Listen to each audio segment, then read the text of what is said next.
Bom dia, Reinaldo, Bruno, Gerson e todos os fiéis ouvintes do Jornal da Manhã aqui na Rádio Jovem Pan São João. Um abraço especial ao Du Pirajá, que vem acompanhando a nossa coluna Trânsito e suas curiosidades.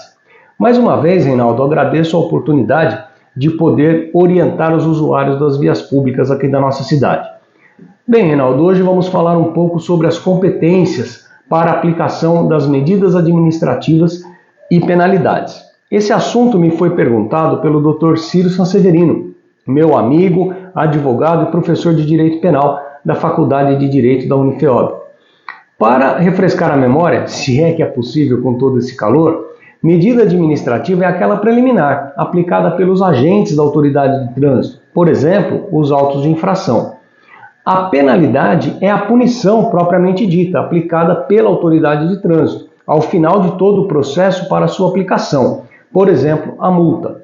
Reinaldo, ocorre que o Código de Trânsito brasileiro define as competências para a aplicação das medidas administrativas e das penalidades por circunscrição, ou seja, define a competência da autoridade pelo local onde a via está localizada. Tudo isso está descrito lá nos artigos 21 a 25 do CTB. Conduzindo o assunto para a nossa realidade aqui em São João, temos que reforçar o que diz o artigo 24A. Compete concorrentemente aos órgãos e entidades executivos de trânsito dos estados, do Distrito Federal e dos municípios executar a fiscalização de trânsito, autuar e aplicar as medidas administrativas e penalidades, salvo o disposto nos artigos 22 e 24 do próprio Código. O artigo 22 e o artigo 24 tratam das competências exclusivas ou privativas, o 22 dos estados do Distrito Federal e o 24 dos municípios. Mas o artigo 25 fala que essas competências privativas elas podem ser delegadas por convênio entre os entes federativos, né? E esses convênios realmente acabam acontecendo. O convênio normalmente ocorre sim, pois os órgãos executivos de trânsito, eles ampliam com esses convênios as suas capacidades fiscalizadoras, o que é muito bom para a segurança dos usuários das vias públicas.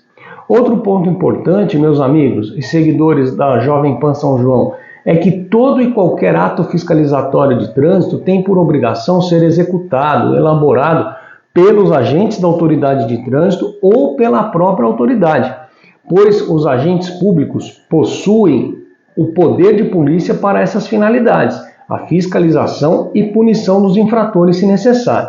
O artigo 280, parágrafo 2º do Código de Trânsito, diz que a infração deverá ser comprovada por declaração do agente da autoridade de trânsito. Então, Reinaldo, os funcionários de empresa particular contratada para administrar a Zona Azul, por exemplo, somente podem emitir um registro de que seu veículo se encontra em situação de irregularidade frente ao que foi regulamentado pelo poder público, o estacionamento rotativo pago, que é absolutamente legal e legítimo.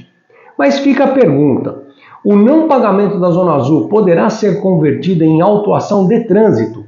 Sim, pode sim, mas a irregularidade do uso do estacionamento deve obrigatoriamente ser constatada pelo agente da autoridade de trânsito, os fiscais de trânsito, os famosos amarelinhos, ou então por meio tecnológico capaz dessa comprovação, como por exemplo câmeras, mas jamais poderá ser por uma informação passada pelos funcionários da empresa terceirizada e muito menos por envio de uma relação de veículos que estiveram em situação de irregularidade.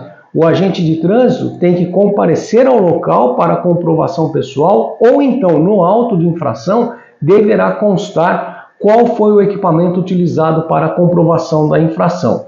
Reinaldo, espero que todos tenham gostado, uma ótima quinta-feira e que Deus nos abençoe.